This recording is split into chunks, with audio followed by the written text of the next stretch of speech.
दोस्तों स्वागत है आपके अपने YouTube चैनल आचार्य देव में। दोस्तों आज की इस वीडियो में हम क्लास 10th के प्रश्नावली 1.1 के सभी प्रश्नों को लगातार करेंगे और उसके साथ साथ यानी पहला उसका टॉपिक है वास्तविक संख्या, उसके बारे में आप डिटेल्स जानेंगे। तो प्रिय छात्रों चलिए प्रारंभ करते हैं आज के इस वीडियो में। देखिए, अगर वास्तविक संख्या की अगर बात करें तो वास्तविक संख्या का अगर इंग्लिश होता है रियल नंबर। क्या होता है? Real number. Real number, real मतलब समझते होंगे यानी होता है वास्तविक। जैसे आपको पूछा जाए कि रियल हीरो कौन है, रियल हीरो में महाराणा प्रताप हो जाएंगे, जैसे आजाद स्वतंत्रता सेनानी हो जाएंगे, भगत सिंह हो जाएंगे, चंद्रशेखर आजाद हो जाएंगे। ये क्या होगा? रियल हीरो है। उसी तरह अगर बोला जाए रियल हीरो यानी ये जो दिखावटी है क्या होता है? एक होता है रियल हीरो। रियल हीरो में जो होता है बनावटी, जो कैमरे के सामने अपना प्रोडक्शन दिखाता हो, रियल हीरो होता है। दिखावटी होता है, बनावटी होता है। तो ये क्या होता है? यानी ये फर्जी होता है। रियल और रियल में आपको समझ में आ गया हो। रियल मतलब होता है वास्तविक। वास्तविक संख्या क्या है? अगर देखा जाए वास्तविक संख्या मतलब होता है नंबर, यानी कि संख्या के कितने भेद होते हैं, यानी कि संख्या को कितने भाग में डिवाइड किया गया होगा। तो संख्या को मुख्यतः कितने भाग में? दो भाग में डिवाइड किया गया होगा। यानी कि एक पहला संख्या होगी वास्तविक संख्या, जो संख्या का भाग है वास्तविक संख्या। और दूसरा क्या होगा आपका? ये होगा काल्पनिक संख्या। काल्पनिक संख्या हो जाएगा। देखिए, काल्पनिक संख्या का इंग्लिश होगा इमेजिनरी नंबर, यानी कि आप इमेजिन कर रहे हैं कि ये इतनी संख्या हो सकती है लेकिन होगा नहीं। इमेजिन होता है आप कल्पना करते हैं कि इतनी संख्या, जैसे अगर मान लीजिए इसका एग्जाम्पल लेते हैं कि अगर x² प्लस अगर आपको दे दे 3 बराबर 0, अगर दे दे कि x² प्लस 3 बराबर 0 हो, तो अगर इसको देखिए x बराबर बात करते हैं, x बराबर 75 करेंगे कितना होगा? माइनस में 3 होगा। जब x बराबर माइनस में 3, तो अगर ये आपको पता है कि अगर x² है, अगर 75 करेंगे तो रूट में हो जाएगा, यानी कि x बराबर कितना हो जाएगा? माइनस में √3। तो ये कभी आपने संख्या देखा है? इसका कभी मान निकल सकता है? नहीं निकल सकता। तो ये क्या है? इमेजिनरी नंबर है, आप कल्पना कर सकते हैं। अगर इसी के बारे में अगर आपको डिटेल जानना है तो अगर क्लास आप 10th के ऊपर रहेंगे इंटर में, तो ये आपको पता चल जाएगा इसको डिवाइड करने के लिए। यानी कि इसको अगर बात करेंगे इंटर में आपको संक्षिप्त मिलेगा टॉपिक, इसको क्या बोलेंगे? x बराबर आप लगा सकते हैं माइनस में, यानी कि बस i लगा सकते हैं। यानी कि इसको कॉम्प्लेक्स नंबर या सम्मिश्र संख्या बात करेंगे, इसमें आपको पढ़ाया जाएगा। तो चलिए वो बड़ी बात है, आगे क्लास में देखेंगे। लेकिन उसी तरह बात करें वास्तविक संख्या, वास्तविक संख्या के यानी कि वास्तविक संख्या क्या है? रियल नंबर की। तो रियल नंबर क्या होती है? जो संख्या को हम दैनिक जीवन में, जो हम संख्या को हमेशा अपने बोलचाल भाषा में उपयोग करते हैं, जैसे 1 2 3 4 5 6 7 ऋणात्मक हो, धनात्मक हो, रूट में हो, तो जो हमारे दैनिक जीवन के एक भाग है, हिस्सा है, उसी को हमें वास्तविक संख्या। इसमें कौन सी संख्या आ जाएगी? प्राकृतिक संख्या आ जाएगी, पूर्ण संख्या आ जाएगी, पूर्णांक संख्या आ जाएगी, सम संख्या आ जाएगी, विषम संख्या आ जाएगी, उसके साथ साथ परिमेय संख्या आ जाएगी, अपरिमेय संख्या आ जाएगी। जितने भी संख्याएं होती हैं, जितने प्रकार की, तो सब आपके वास्तविक संख्या में यानी कि रियल नंबर में आ जाएंगी। रियल नंबर में आ जाएंगी। देखिए, यानी कि अगर बात करें इसमें क्या होता है? पहला प्राकृतिक संख्या। देखिए, आपको प्राकृतिक संख्या या इसको बोलते हैं नेचुरल नंबर। तो देखिए, आपको पता ही होगा प्राकृतिक संख्या किसे कहते हैं, यानी प्राकृतिक वो संख्या जो हमारे दैनिक जीवन में बहुत उपयोगी है, यानी कि जहां से अंक का शुरुआत होता है 1 2 3 4, यानी कि वह संख्या जहां 1 से प्रारंभ होती है और अनंत तक जाती है। यानी कि प्राकृतिक संख्या को किसे दर्शाते हैं? n से दर्शाते हैं। तो n बराबर क्या लिखिएगा? यानी कि n बराबर 1 2 3 4 5, यानी अनंत तक ले सकते हैं। यानी कि प्राकृतिक संख्या वह संख्या होती है जो 1 से स्टार्ट हो और अनंत तक जाती है। उसी तरह बात करते हैं दूसरी पूर्ण संख्या। तो देखिए, पूर्ण संख्या क्या होगी? यानी कि पूर्ण संख्या वह होती है जहां जो संख्या 0 से स्टार्ट हो, यानी 0 से स्टार्ट हो, उसको क्या बोलते हैं? पूर्ण संख्या बोलते हैं। यानी कि अगर बात करें दूसरा पूर्ण संख्या, या इसको बोलते हैं होल नंबर पूर्ण संख्या, इसको क्या करते हैं? W से दर्शाते हैं। तो जो W बराबर क्या हो जाएगा? 0 1 2 3 डॉट डॉट डॉट कितना? अनंत तक आप ले सकते हैं। यानी कि पूर्ण संख्या वह होती है जो संख्या 0 से जाकर अनंत तक, मतलब उसका अनंत अंत न हो, यानी जो संख्या 0 से प्रारंभ हो और अनंत तक जाती है वो संख्या होल नंबर होती है या पूर्ण संख्या होती है। अब उसी तरह चलते हैं इंटीजर नंबर या पूर्णांक संख्या। पूर्णांक संख्या, पूर्णांक संख्या इसको हम क्या करते हैं, जेड से दर्शाते हैं कि इंडिकेट करते हैं, यानी जेड बराबर क्या होगी। तो जेड संख्या यानी पूर्णांक संख्या की बात करें तो जो संख्या ऋणात्मक और धनात्मक दोनों होती है, यानी कि जो संख्या ऋणात्मक भी हो और धनात्मक भी हो। जैसे मान लीजिए अगर बात करें तो ये अगर आप किसी से अगर उधार बाकी लेते हैं, तो अगर मान लीजिए आप उससे 10 रुपये लेते हैं तो आप क्या हुआ, रेडी हुए, और वो क्या हुआ, प्लस में है, अब क्या होगा, माइनस में हो गया। तो वो संख्या क्या होगी, अगर मान लीजिए आप, तो यानी कि कौन सी संख्या होगी, -4 हो जाएगी। कोई भी हो, अगर मान लीजिए 4 चाहे कोई भी अंक ले लीजिए, 4 5 -4 हो जाएंगी, -3 हो जाएंगी, -2 हो जाएंगी। यानी संख्या जो ऋणात्मक और धनात्मक दोनों होती है वो होती है पूर्णांक संख्या होती है। तो आपको यहाँ तो कंफर्म हो गया कि कौन कौन संख्या क्या होती है। अब हम बात कर लेते हैं इसमें परिमेय संख्या क्या होगी, यानी कि परिमेय संख्या किसे कहते हैं। देखिए परिमेय संख्या क्या होती है, देखिए परिमेय संख्या आपको पाते हैं कि परिमेय संख्या को इंग्लिश में क्या बोलते हैं, रेशनल नंबर बोलते हैं, यानी कि परिमेय संख्या किसे कहते हैं। देखिए जो संख्या p/q के रूप में व्यक्त हो सके, यानी कि परिमेय संख्या की बात करें, देखिए अगर परिमेय संख्या या रेशनल नंबर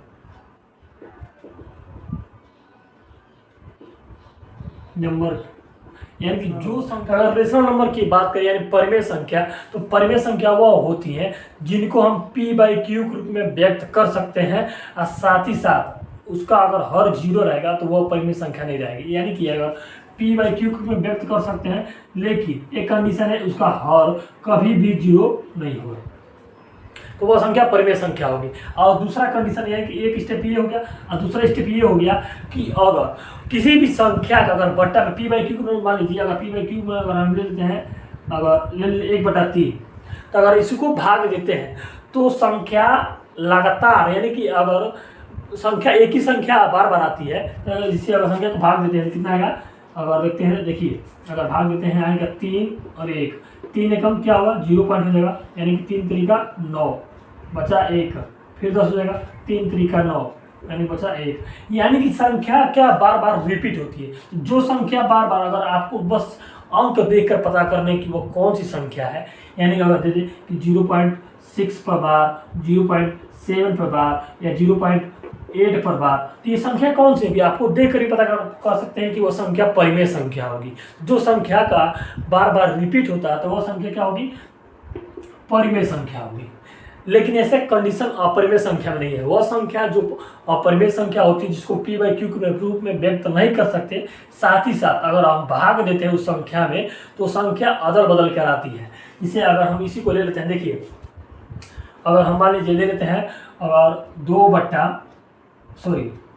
1/7 ले लेते हैं, तो अगर भाग दीजिएगा इसको तो देखिए अगर 7 एकम 0 हो जाएगा, 7 एकम 7 बचा 3, ये कितना हुआ 30 हुआ, 7 चौको 28 बचा 2, यानी कि 7 दूनी 14 बचा कितना 6। यानी कि संख्या देखिए रिपीट नहीं हो रहा, लेकिन संख्या अलग अलग आ रही है, तो क्या होगा, ये अपरिमेय संख्या है। ये भी बट्टा में है, ये भी इसको भी लिख सकते हैं कि इसका हर 0 नहीं है, लेकिन ये अपरिमेय संख्या है, लेकिन यह परिमेय संख्या नहीं है। क्योंकि अगर हम इसको देकर बात करें तो अगर इसको हम भाग करते हैं तो संख्या रिपीट नहीं होती है, इसमें रिपीट हो रही है। जो संख्या अगर रिपीट होती है, जिस संख्या पर बार है, एक ही संख्या बार बार आ रही है, तो उसी को बोलते हैं परिमेय संख्या। आदि संख्या को अगर p/q के रूप में व्यक्त नहीं कर सकते, और साथ ही साथ उसका हर भी 0 रहेगा, यानी कि 0 भी हो सकता है। जैसे मान लीजिए अगर √5 हो, √3 हो, √2 हो, √1 हो, तो क्या है, सब परिमेय संख्या है। यानी कि अगर आपको इसको डिफाइन करिएगा तो वह दशमलव में आपको आएगा। जो संख्या का, और एक साथ साथ अगर संख्या आप देख कर पता लगाना चाहते हैं, अगर संख्या ऐसे दिया हो यानी दशमलव में दिया हो, तो संख्या रिपीट ना हो तो वह संख्या अपरिमेय संख्या है। जो संख्या रिपीट होती है वह संख्या परिमेय संख्या होती है। अब चलते हैं इसमें, अगर बात करें एक्सरसाइज 101 में सबसे मेन टॉपिक यही है यूक्लिड विभाजन प्रमेय। यानी कि यूक्लिड विभाजन प्रमेय से आपको पूरे जितने प्रश्न हैं, जितने आपको इसी प्रमेय से आपको सिद्ध करना होगा। ये सब आपको अनेक अनेक वैज्ञानिक गणितज्ञ हुए हैं, अपने अपने नाम पर ही सब प्रमेय रख दिए गए। जैसे एल्गोरिथम प्रमेय, इसके आगे पढ़ेंगे। आपको पाइथागोरस प्रमेय 9th में पढ़ ही चुके होंगे। यानी कि जितने भी गणितज्ञ हुए हैं सब आप लोग अपने ही नाम पर प्रमेय को सिद्ध रख दिए हैं, जिसको हम लोग अभी वर्तमान समय में यूज कर रहे हैं। तो देखिए यूक्लिड पर विभाजन प्रमेय की बात करें तो ये क्या होता है, हम इसको देखते हैं। देखिए इसमें दो धनात्मक आपको विषम आपको पूर्णांक लिए जाएंगे। यानी आपको दो धनात्मक जो भी हो, धनात्मक पूर्णांक मतलब आपने बता दिया आपको मैंने कि पूर्णांक वह होता है जो संख्या ऋणात्मक भी हो और धनात्मक भी हो, पूर्णांक वही होता है। तो दो आपको बोला धनात्मक पूर्णांक लेना है, तो हमने कोई मान लीजिए कि हमने ले लिया, आपको माना दो धनात्मक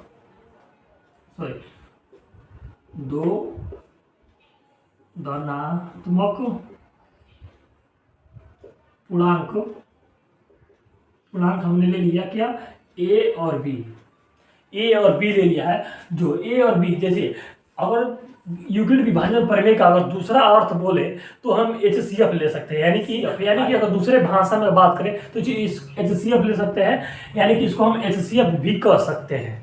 जैसे हमने HCF आपने लगाया होगा उसी तरह आपको यूक्लिड विभाजन प्रमेय से लगाना होगा, लेकिन आपको स्टेप बाय स्टेप को करके दिखाना होगा। तो हमने ले लिया, देखिए माना दो धनात्मक पूर्णांक ए और बी ले लिया। कौन है दो धनात्मक पूर्णांक, ए और बी। हम कोई भी अंक भी लेंगे, लेकिन पहले हमने माना है कि ए और बी ले लिया। देखिए अगर ए और बी हो गया तो जैसे अगर मान लीजिए हम दो अंक अगर ले लें, दो अंक कौन सा हो गया, दो अगर अंक लेते हैं तो दो अंक कौन हो गए, दो यानी दो पूर्णांक हो गया। अगर हम दो और लेते हैं यानी 2 और 5, तो इसमें एक कंडीशन है, जो ए होगा बी से बड़ा होगा। यानी कि हमेशा जो ए होगा वो बी से बड़ा होगा। तो इसको हम ए को क्या बोलते हैं, भाज्य बोलते हैं। क्या बोलते हैं, भाज्य। यानी कि इसको हम क्या बोलते हैं, भाज्य।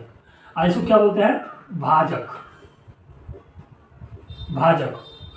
तो ए को क्या बोलेंगे, भाज्य, और इसको बी को क्या बोलेंगे, भाजक। जैसे देखिए अगर 2 और 5 ले लेते हैं तो क्या होगा, जो हमेशा जो होगा ए वाला, यानी कि जो भाज्य होगा हमेशा जो भाजक से बड़ा होगा। तो क्या इसमें कौन बड़ा है, यानी कि 5 और 2 होगा। तो जो बड़ी संख्या होगी उसी को हम लेंगे, यानी कि 5 हो गया। तो ये 5 जो है 2 से बड़ा है।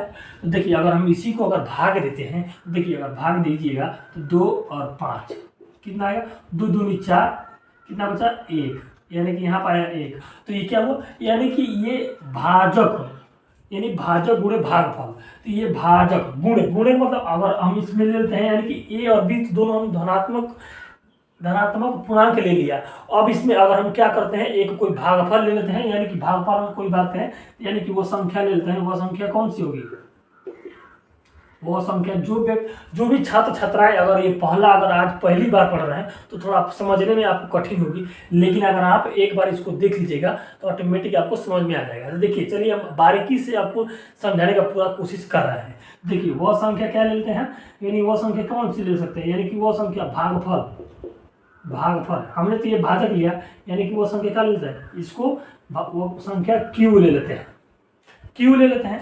देखिए जैसे अगर आपको ये 5 निकालना है, तो अगर 5 को निकालना है तो ये भाजक गुणे भागफल करिएगा ना, भाजक गुणे भागफल प्लस शेषफल। यानी कि आपको फार्मूला मालूम होगा कि भाज्य अगर आपको निकालना, भाज्य मतलब कौन, यही बीच वाला। अगर 5 निकालना तो क्या करिएगा, तो भाजक यानी कि 2 गुणे भाजक गुणे भागफल प्लस क्या हो जाएगा, शेषफल होगा, तभी तो ये निकलेगा, यानी कि भाज्य। यानी कि अगर आपको ये भाज्य निकालना है तो भागफल गुणे भाजक गुणे भागफल प्लस क्या हो जाएगा, शेषफल। तो ये भाज्य आपको निकालना है 5, यानी भाजक कितना है 2, और गुणे भागफल कितना है 2, अब प्लस शेषफल कितना जोड़िए तब 5 आएगा, यानी 2 दूनी 4 1 5, यानी कि आपका ये हो गया। तो भागफल हमने कितना लिया, क्यू ले लिया। तो अगर ये हमेशा जो है बी से बड़ा होगा, तो अगर तो ए बराबर बी क्यू प्लस इसको हम शेषफल को क्या ले लेते हैं, शेषफल को हमने ये सब माना है, हमने क्या लेटेस्ट यानी कि माना है, यानी कि माना क्या, कि शेषफल बराबर क्या हो जाएगा, शेषफल बराबर हमने ले लिया, यानी कि शेषफल अगर ले लिया आर, तो ए बराबर बी क्यू प्लस क्या हो जाएगा आर। तो ये आपका यूक्लिड विभाजन प्रमेय हो गया, ये आपका यूक्लिड विभाजन प्रमेय होगा। आर होगा 0 के बराबर हो सकता है लेकिन 0 से कम नहीं हो सकता, यानी कि वो 0 के बराबर हो सकता है लेकिन कम नहीं हो सकता। और जो आर होगा हमेशा बी से छोटा होगा। एक बार ध्यान रखिए, हमेशा किससे, ये देखिए हमेशा बी से छोटा होगा। एक बार सुनिए, ए जो होगा ए हमेशा बी से बड़ा होगा। आर हमेशा 0 के बराबर भी हो सकता है लेकिन उससे छोटा नहीं हो सकता। अब बी जो आर से हमेशा बी बड़ा रहेगा। तो इसको अगर हम सिद्ध देखते हैं, यानी कि ये फार्मूला हुआ, यानी कि यूक्लिड विभाजन प्रमेय बराबर, यानी कि ए बराबर बी क्यू प्लस आर। तो ये होगा, यानी कि आर हमेशा 0 के बराबर हो सकता है लेकिन उससे कम नहीं हो सकता। आर हमेशा बी से कम रहेगा और ए से हमेशा बी भी कम रहेगा, यानी कि बी कम रहेगा ए ज्यादा रहेगा। तो ये आपका रहा ए बराबर बी क्यू प्लस आर। तो ये आपको समझ में आया। देखिए इतना आपको बारीकी से कहीं आपको किताब भी नहीं मिलेगा, वो इतना टफ दिया है कि आप उसका भाषा भी नहीं समझ सकते कि वो भाषा हमें क्या कह रहा है, वो भाषा बहुत ही टफ है। तो देखिए ये आपका प्रमेय हो गया। अब हम इस पर एक प्रश्न कर लेते हैं। तो हम आपका पहला ही प्रश्न ले लेते हैं, चाहे दूसरा अन्य प्रश्न ले लेते हैं, ये इसी को प्रश्न ले लेते हैं 2 और 5 को। अगर 2 अंक ले लिया आपको यहाँ तक तो समझ में आया होगा। देखिए अगर इसी को हम ले लेते हैं, अगर 2 और 5 ही को ले लेते हैं, उसके बाद हम अगले प्रश्नावली पर यानी कि 1.1 के पहले प्रश्न पर चलते हैं। अगर मान लीजिए अगर ले लेते हैं 2 ही है, यानी यूक्लिड विभाजन प्रमेय से यानी कि संख्या कौन सी है, 2 और 5 है। तो हमने बताया था कि जो संख्या सबसे बड़ी होगी उसी को यानी ए मानेंगे। तो जो संख्या इसमें बड़ी संख्या ए है, ये क्या हो जाएगी बी होगी। जो संख्या बड़ी उसी को ए, जो संख्या उससे छोटी होगी उससे बी मानेंगे। तो अगर ए को क्या यानी कि ये होगा, यानी कि ये होगा 5, ये हो गया 2। तो यूक्लिड विभाजन से यानी कि इसको क्या बोलते हैं, इसको बोलते हैं भागफल, इसको बोलते हैं भागफल, इसको बोलते हैं किसको, शेषफल या रिमेंबर भी बोल सकते हैं, शेषफल बोल सकते हैं। इसको क्या बोल सकते हैं, भाज्य बोल सकते हैं। इसको क्या बोलते हैं, भाजक भी बोल सकते हैं, या आप कुछ भी ले सकते हैं इसमें। देखिए हम आपको समझाने के लिए बता रहा कि अगर भाग यानी कि ए बराबर कितना है 5 लिया, यानी कि 5 बराबर यानी कि भाजक कितना है, तो अगर इसमें अगर 2 से भाग दीजिएगा तो आप सिंपल सा दे दो 4, यहाँ 1 बचा, तो ये कटा, यानी कि ये रहा कितना, यानी कि ये रहा भाजक यानी कि 2। अब भागफल कितना यानी कितना निकला 2 गुणे 2, और प्लस शेषफल कितना निकला 1 निकला। तो ये आपका कितना निकला भाजक आ गया, यानी कि यूक्लिड पर विभाजन प्रमेय से आपको निकाल विभाजन प्रमेय। अब हम चलते हैं इसमें जो आपके पहले प्रश्न है उसको कैसे करेंगे उसको भी देख लेते हैं। तो उसी तरह चलते हैं, यानी पहले प्रश्न पर यानी कर 135 और 225। 225 में यानी कि हमने बताया था कि यूक्लिड विभाजन प्रमेय से जो संख्या बड़ी उसको ए मानेंगे, जो संख्या छोटी उसको बी मानेंगे।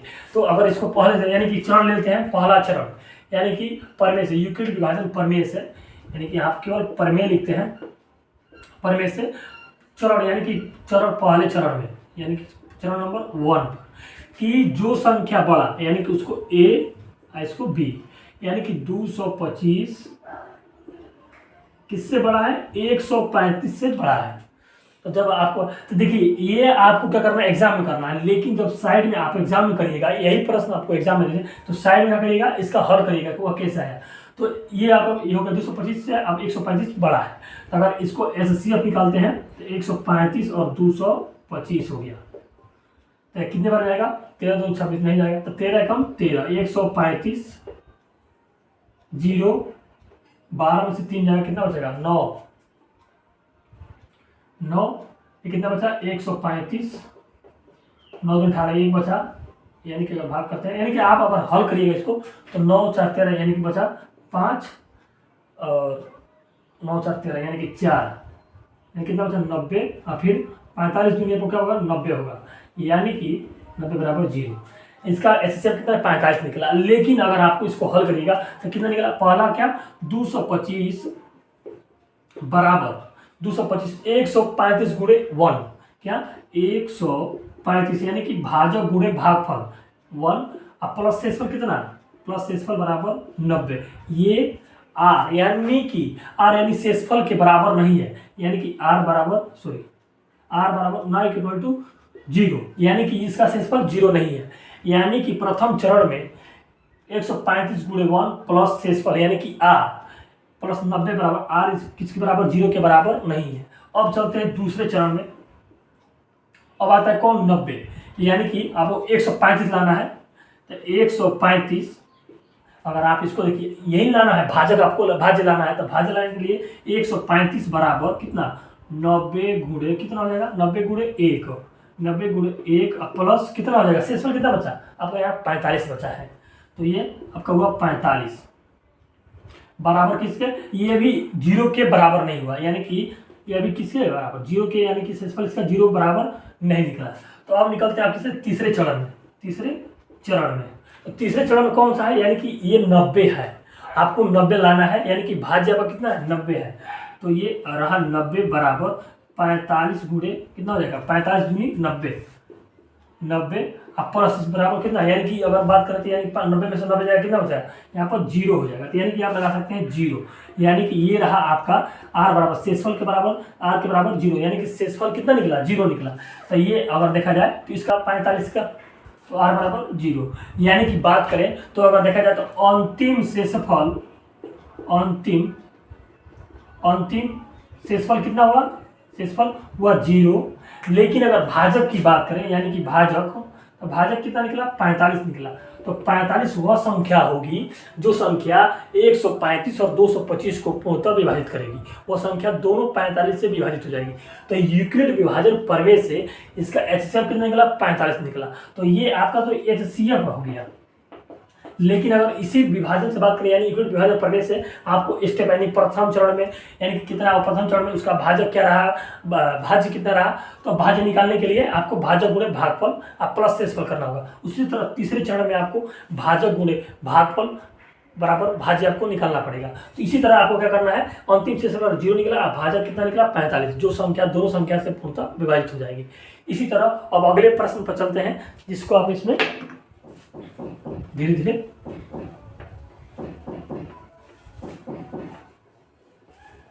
देखिए। जिस तरह अगले प्रश्न चलते हैं, इसमें अगला प्रश्न है आपका कितना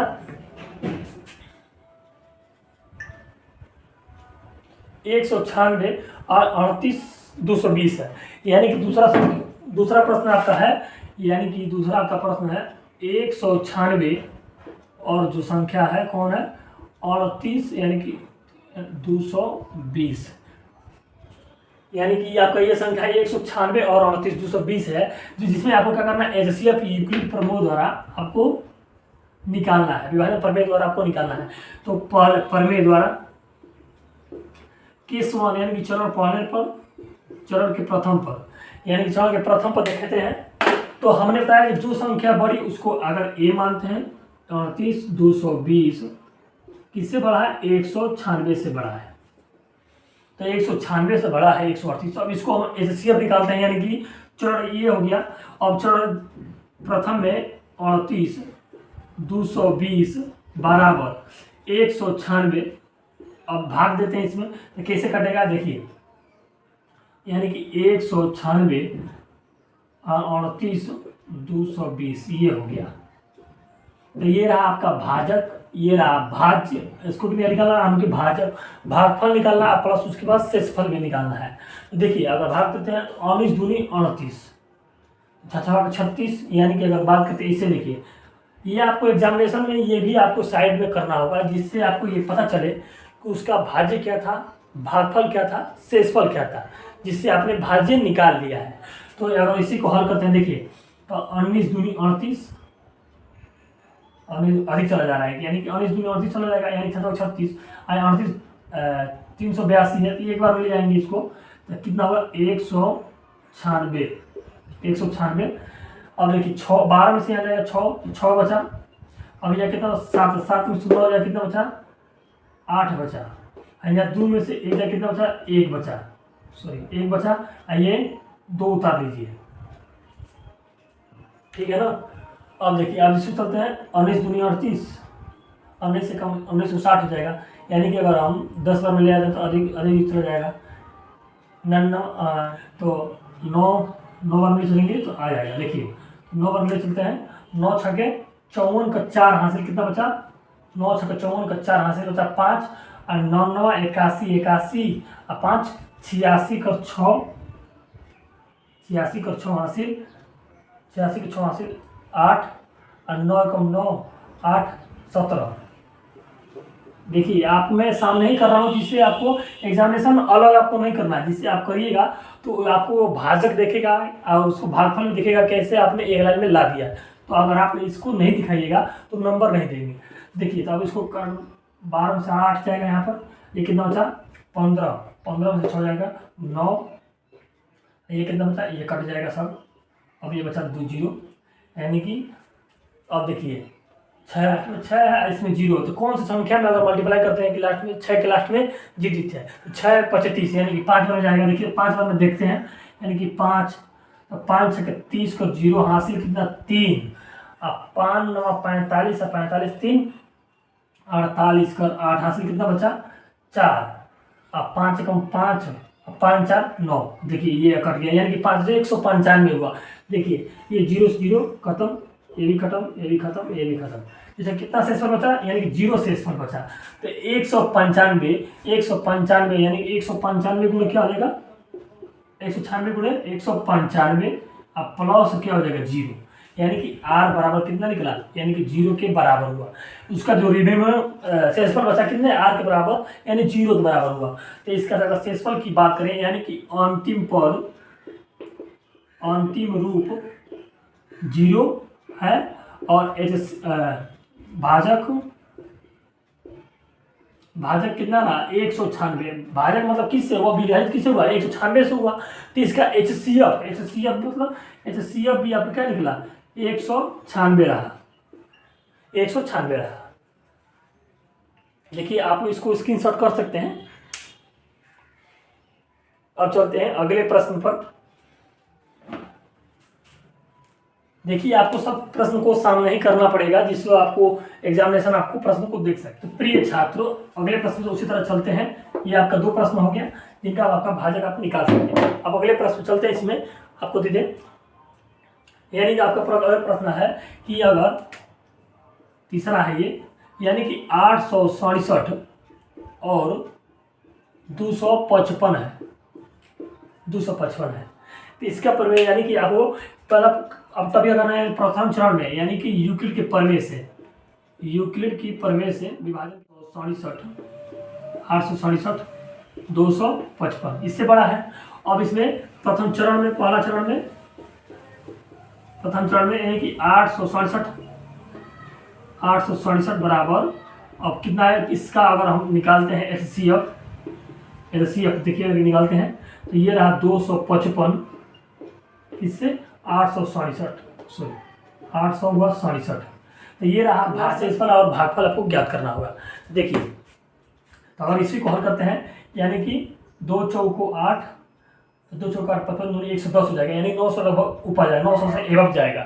तो अगर 3 बार ले चलते हैं इसको, तो 3 5 15 का 5 बचा कितना 1, और 3 5 15 15 3 5 15 5 हासिल 1, 3 5 15 16 का 6 हासिल कितना 1 बचा, और 3 2 6 1 कितना हुआ 7 बचा, 765 हुआ। अब यहाँ कितना बचा 2, 6 में से 6 गया 0, यहाँ कितना बचा 102। अब 102 255 से 255 से तो कितना हुआ 255 गुणे कितना 3 प्लस कितना हुआ 102, यानी कि अगर उसकी भाजक गुणे भागफल प्लस क्या हुआ शेषफल हुआ। तो ये प्रथम चरण हो गया। अब चलते हैं दूसरी चरण में, यानी कि दूसरा चरण कितना लाना है, इसका 255 लाना है, यानी कि 255 बराबर, यानी इसी को ना आपको ज्ञात करना है उसके भाज्य को। तो एक हम बात करते हैं, यानी कि होगा 204, 2 बार में जाएगा, यानी कि 4, ये 0, ये हुआ 2, तो ये बचा 1, यहाँ बचा 5, ये कटा 51, यानी कि अब बचा 255, तो 102 गुणे कितने 2 प्लस कितना हो 51 के बराबर है। ये भी R0 के बराबर नहीं है, ये भी R0 के बराबर नहीं है। अब हुआ, अब आगे इसको हल करते हैं। देखिए 51 और 102 एक कम, यानी कि ये 2 बार में आपको क्या होगा डिवाइड हो जाएगा, यानी भाग कट जाएगा। तो ये होगा तीसरा चरण कितना है, यानी कि आपको अगर 102 लाना है भाज्य, तो 51 गुणे 2 प्लस 0, शेषफल क्या हो जाएगा 0 हो जाएगा, यानी कि इसका शेषफल कितना हो जाएगा 0 हो जाएगा। तो अंतिम शेषफल 0। HCF की बात करें, HCF कितना आ जाएगा आपका 51 आ जाएगा। जो 51 संख्या होगी ये दोनों संख्या से पूर्णतः विभाजित हो जाएगी। ये आपका पहला टॉपिक क्लियर हुआ। अब चलते हैं अगले दूसरे प्रश्न पर। आपको देखिए, अगर आपको प्रश्न समझ में आए तो स्क्रीनशॉट कर लीजिए, जिसको आपको बनाने में या समझने में कभी भी आसानी आ सकती है। देखिए अब चलते हैं इसमें अगले प्रश्न, जो आपको रेखांकित कर दिया है उसको हम बनाते हैं। तो कैसे आपको इसमें जो भी क्या कंडीशन है उसको भी हम देख लेते हैं।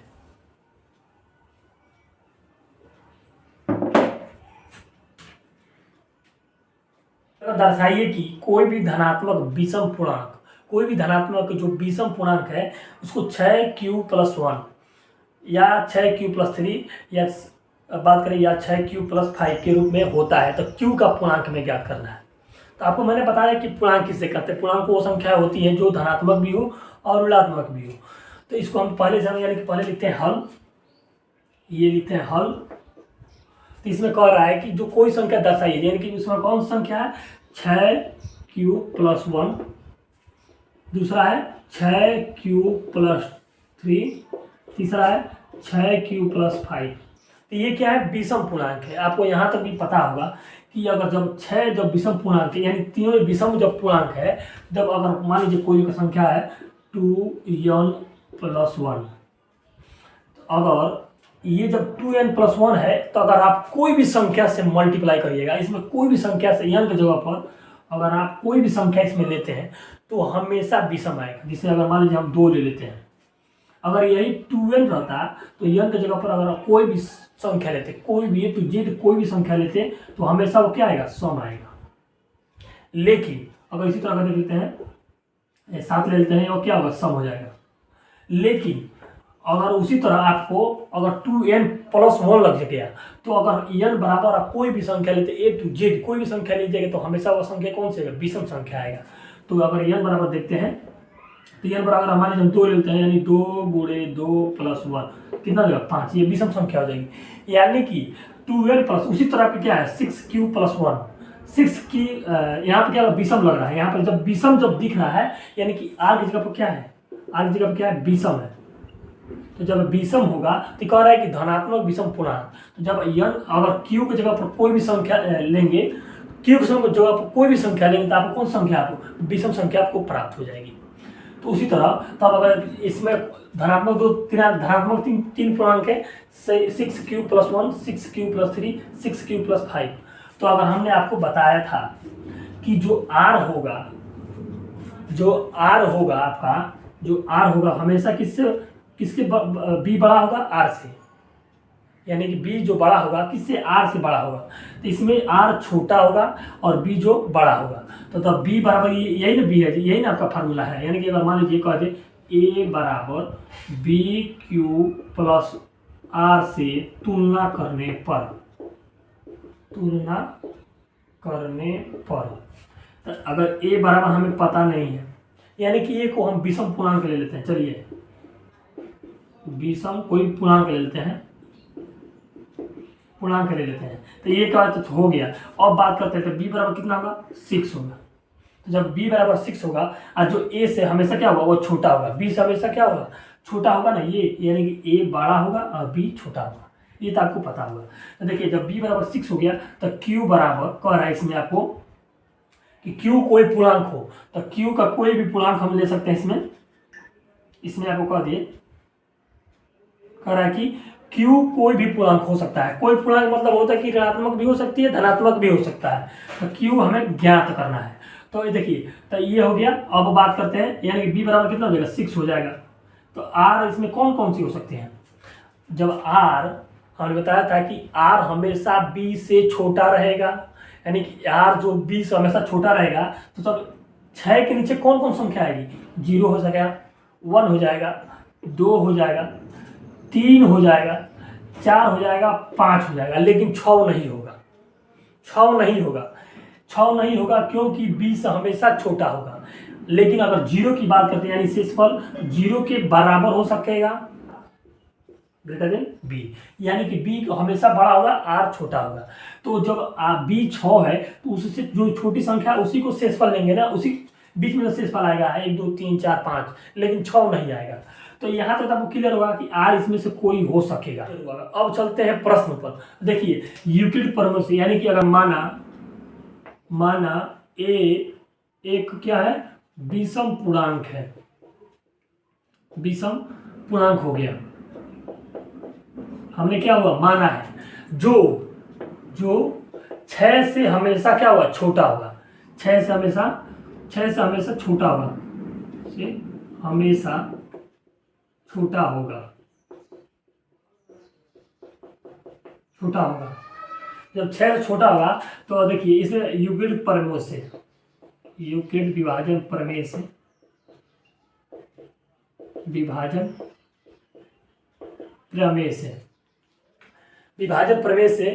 a बराबर बी क्यू प्लस, विभाजन प्रमेय से a बराबर बी क्यू प्लस r, यानी कि अगर r का मान इसमें से एक ही अगर रखते हैं, देखिए तो a बराबर आपका b की जगह कौन सी संख्या है, यानी कि 6, क्यू की जगह कौन सी है, यानी कि r की जगह कौन सी संख्या, पहली संख्या क्या लेंगे, 0 लेंगे, यानी कि प्लस 0। तो a बराबर क्या हुआ, 6q हुआ। ये प्रथम चरण हुआ। अब चलते हैं दूसरे चरण पर, यानी कि दूसरा स्टेप। तो a बराबर यानी कि 6q प्लस r की जगह पर क्या लेंगे, r की जगह पर दूसरा हम कौन सा लेंगे, +1।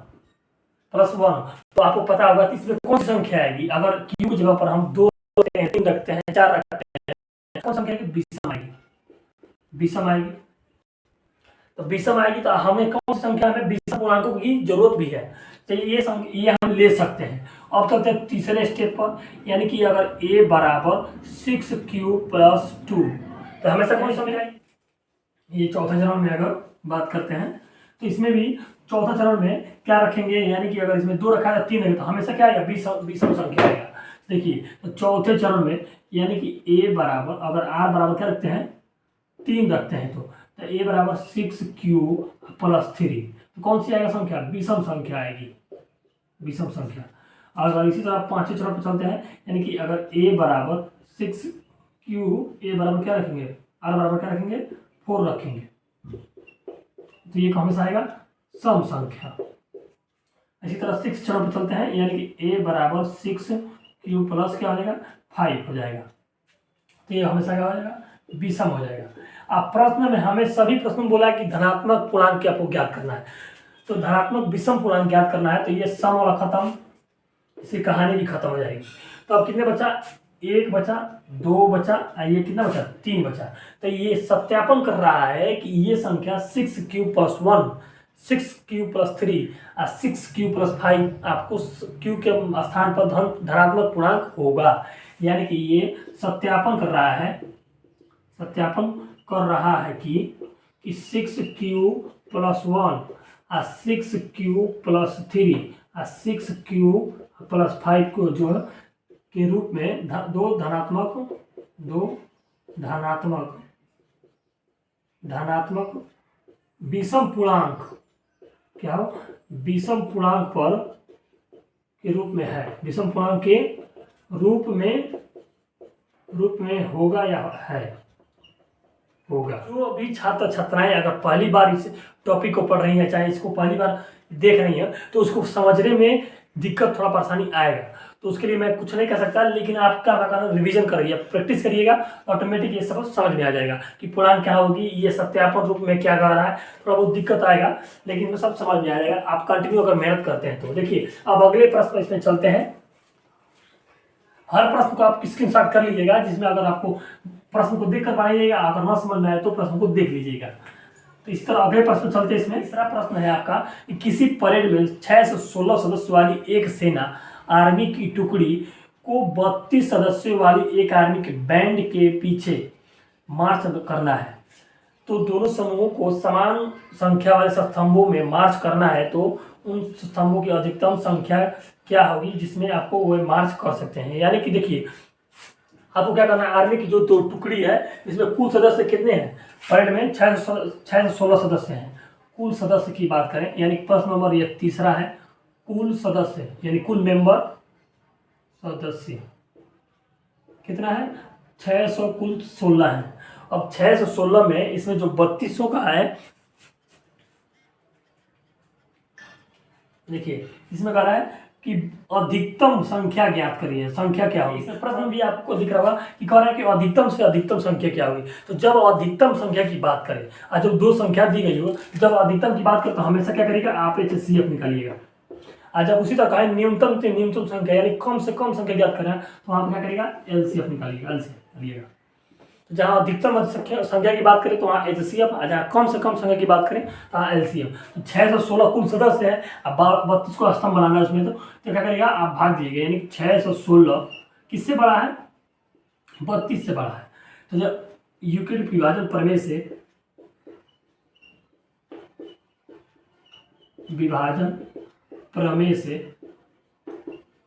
से अगर सिद्ध करते हैं तो 32 भागे कितना हो जाएगा, 616।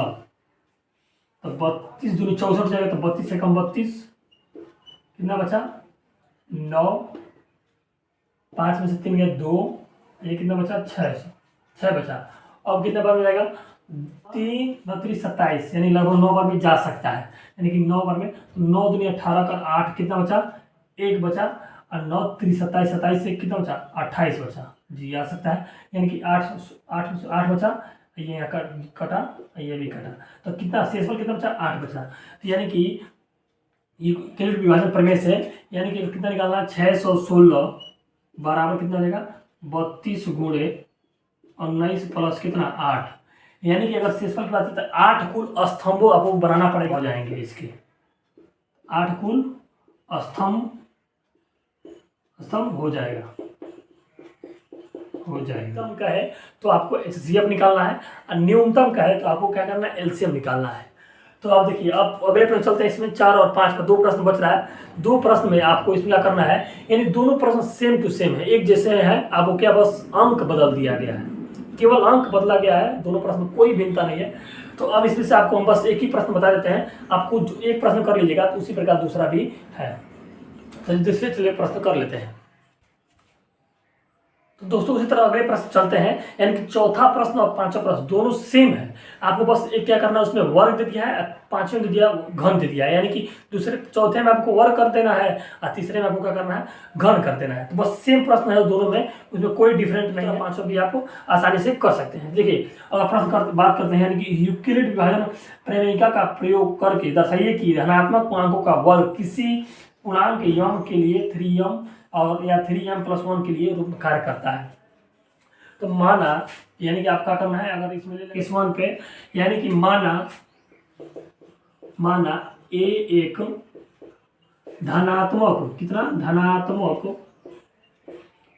पूर्णांक है, ना कि विषम पूर्णांक है, धनात्मक पूर्णांक है। a जो है धनात्मक पूर्णांक है, जिसमें जो 3m है और 3m+1 है, जो इनके वर्गों के पूर्णांकों के बराबर है। तो देखिए अगर 3+1 m+1 है, तो देखिए अगर उसी तरह बात करें तो यानी कि आपको प्रमेय मालूम होगा कि प्रमेय बराबर होता है a बराबर b⁴+r।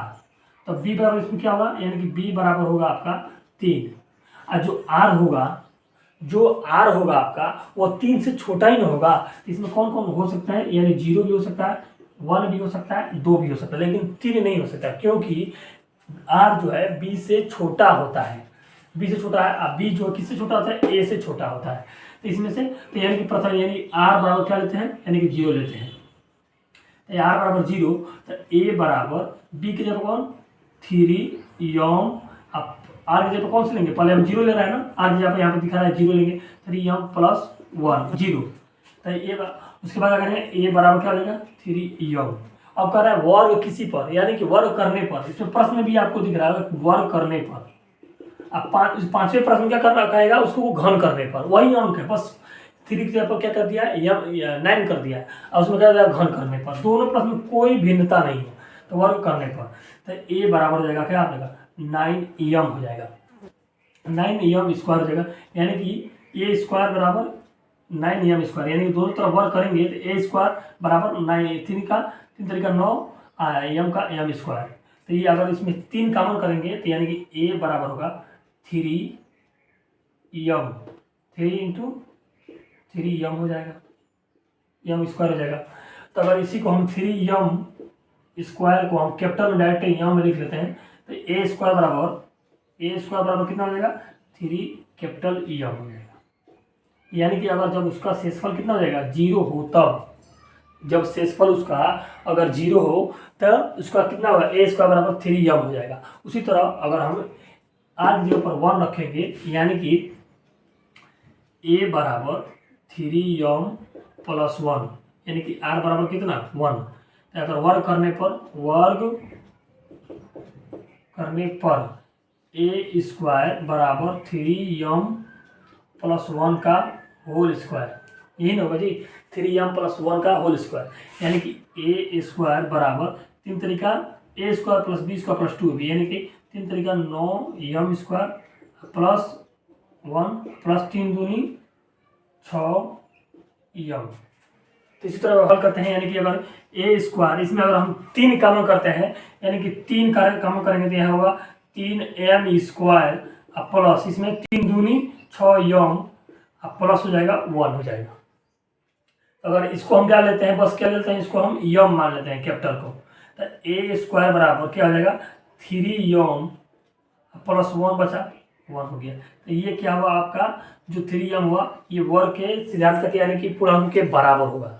इसी तरह यानी कि ए स्क्वायर बराबर 3m प्लस 1, उसी तरह हम अगर ये आर बराबर यानी कि आर बराबर अगर हम 2 ले लेते हैं तो ए बराबर 3m प्लस 2 हो जाएगा।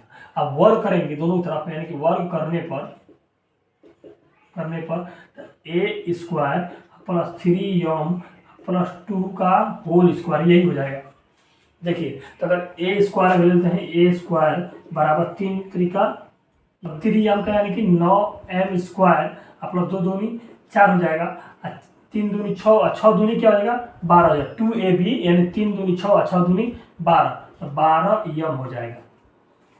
और हम 4 को क्या लिख सकते हैं, 4 को लिख सकते हैं 3 प्लस 1, 4 को लिख सकते हैं क्या 3 प्लस 1, यानी कि ए स्क्वायर बराबर 9m स्क्वायर प्लस इसको 12 को लाई एक पास रखिए 12m प्लस क्या लिख सकते हैं, 4 को क्या लिख सकते हैं 3 प्लस 1 लिख सकते हैं। अब इसमें से कॉमन करिए, क्या 3 कॉमन करिएगा इस सब में से 3 कॉमन करिएगा तो 3 हो जाएगा, ये सब 3 तरीका 9 यानी कि 3m और 3 चौको 12 प्लस 4m प्लस में 3 कम 3 यानी कि प्लस 1 हो जाएगा, प्लस 1 हो जाएगा, 1 तो कोई मतलब नहीं है। इसमें देखिए कॉमन करिएगा, देखिए अगर ए स्क्वायर बराबर याद करते हैं तो कितना हुआ 3, यानी पूरे इसको आप लोग कैपिटल एम मान लीजिएगा, यानी 3m प्लस 4m को क्या बोलेंगे कैपिटल मान लीजिए, एम मान लीजिए, तो 3m प्लस 1 कितना होगा 2 हो जाएगा, तो 3m कैपिटल में प्लस क्या हो जाएगा 2, तो ये क्या होगा वर्गों के पूर्णांकों के बराबर होगा। जो आपको क्या दिया था 3m प्लस 1 ए स्क्वायर के बराबर होगा, वर्गों के बराबर होगा। उसी तरह ए स्क्वायर 3m के बराबर होगा, ए स्क्वायर 3m प्लस 2 के बराबर होगा, उसी तरह 3m प्लस 1 के बराबर होगा। यानी वर्गों के सत्यापन को सिद्ध करता है ये कि ये वर्गों के पूर्णांकों के बराबर होगा।